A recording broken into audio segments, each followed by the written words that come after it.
It is really well with us in Nigeria. Wonder shall never end in that country. Anyways, I don't know whether you guys have heard that they have finally released Sowere from Nigeria authorities.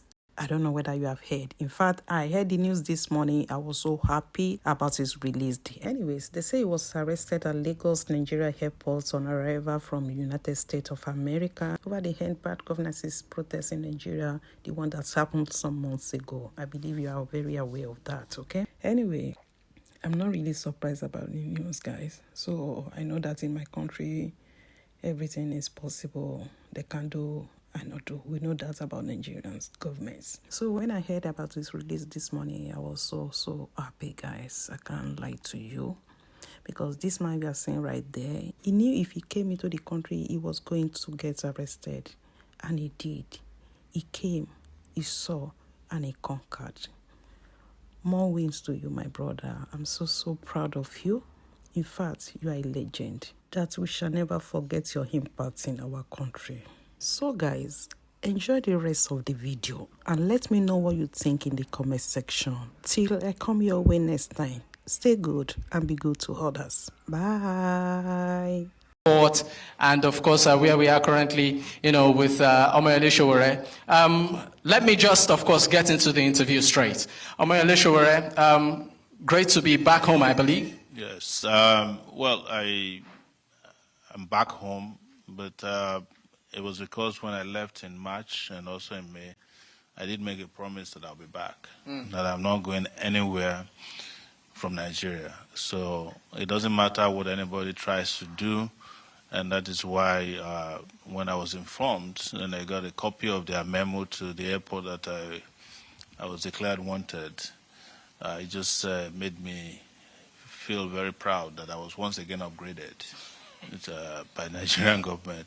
I've been on the watch list of Nigerian government since I was in the university, but I found out officially that I've been upgraded to the highest possible level. So, what do you mean by upgraded? Well, so they have different grades. There are people who they watch, just generally, if you are leaving the country, they just try to figure out where you're going. But the level that I'm on is a level in which whenever I arrive, I'm supposed to be accompanied, arrested, and detained, and taken to the office of the DG of DSS. That's the level that I am. I think it's the highest level. It's like the GCON of, or the GCFR of the National Award for Troublemakers. So what happened this morning? Because we saw all of the drama that unfolded at the airport. We saw security forces trying to sort of whisk you away, and at some point it looked like they let you go. Yes, when I arrived, they seized my passport. The immigration guy seized my passport when I presented my passport for processing. And then after standing around for a while, I asked them, what's the problem? They said there is some notation on my passport that that needs clarification from Abuja. And I said, who is that? Who put the, of course I knew. And they said they're going to they started making all kinds of calls. And then they asked me to sit down at the place. I sat down beside them. After a while, I went back to them and asked, what's going on? And it's been like 30 minutes at this point. And they said they're still waiting for Abuja to clarify. Then they took me to their office where I was briefly detained. And then I tweeted before going into that office, and some 10 minutes later they came and said, oh, it's just been resolved. You can go. So I went to try and get my bag. Of course, one of my bag was missing. I hope it's not the DSS that stole it. But you said one of your bag was missing. Yes. Is it still missing, or have you? Missing, but I've incidented with the airline to look for it, because the tracking on my phone from the airline shows that the bag arrived. So, but like I said, I don't want to. I hope they didn't try to do something stupid with my bag, because they might go and plant some things inside of my bag and claim I brought drugs into the country. I don't do drugs. All right. Now, let's talk about the reason why you are on the watch list. A lot of people have asked, what does this reflect of democracy?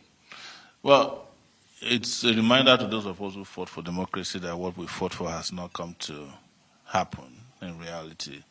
And we just have to keep fighting until we get what is desirous.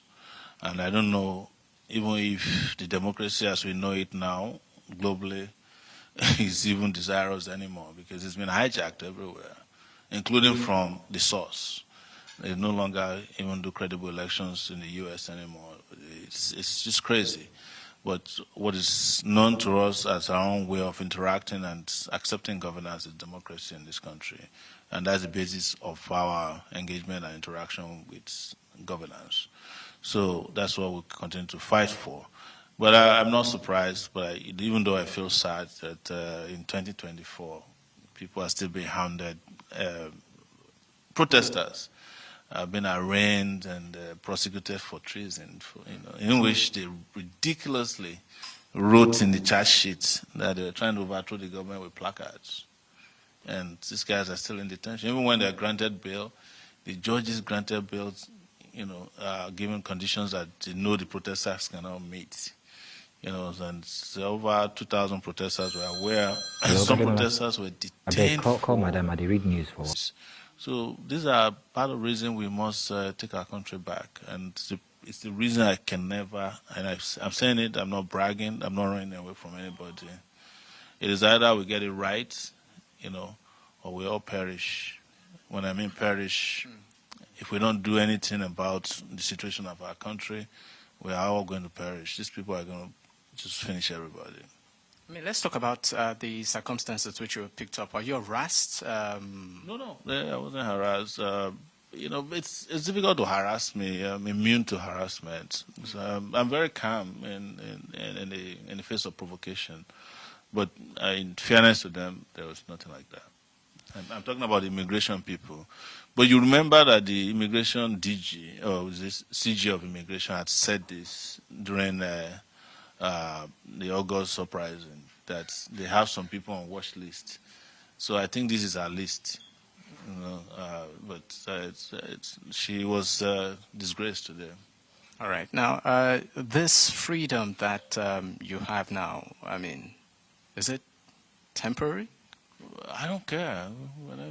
Whatever happens, it's my attitude to life is sera, whatever will be, will be. But the most important thing is that we get the appropriate freedom, qualitative freedom for our people. When I was about to start my journey, I sent some messages saying that was after it was revealed to me that my name was on the watch list, that we have a country to save and we cannot be deterred by all these distractions. These are distractions by those in government. And they know it. They are running out of time. And that's why they are very desperate. Interestingly and coincidentally, the president is supposed to return today. So, but you know which one is more eventful? The real president came and the whole country knew. When he comes in now, nobody will know. But that's on the lighter side. We must get our people to move very quickly to save this country, to save themselves from the destructive attributes of these people in political power. Because a lot of people cannot believe that a Bola Tinubu, who was accused in 1994, falsely by the military, of trying to bomb a Jigbo depot, is also doing the same thing to protesters. He was accused by Abacha. That's the reason he left the country. But contrary to their own decision to leave, I am not leaving. But I will continue to maintain my right to travel freely whether you put me on watch lists or down lists or clean lists, whichever list you want to put me on, it doesn't matter. The most important thing is that we must save this country and we must liberate ourselves. We have people to liberate, and that's our focus right now. All right. Now, talking about liberation, I know you've been very vocal as to the protesters being detained, the End Bad Governance protesters being detained at the moment, the likes of Michael Lenin and the rest. I'd like you to speak on that.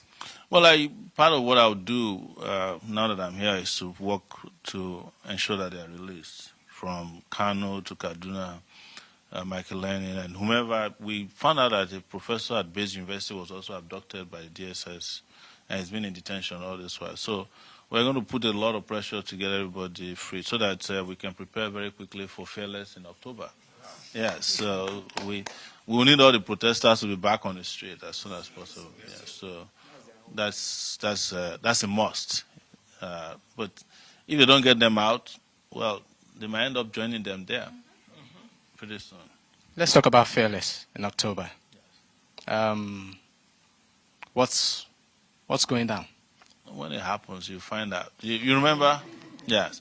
You remember when we were planning the August thing, the End Bad Governance in August? Most of you, even in the media, did not know it would happen. It happened, and it happened in a way that surprised everybody. So let's just wait and see what happens in October. And I want to use this opportunity to say it very clearly. If you are feeling the burden and the yoke of bad governance, you don't have to wait till October 1. If you are organized enough, strong enough, it's not anybody's father's property. It's not a copyright to Sowere or Take It Back movement. Everybody that is suffering, you can revolt at any time you want, any day, night, afternoon. So you don't have to wait for us. But we organize, and our own organizations collectively are looking at October 1 as a starting point. All right. Thank you so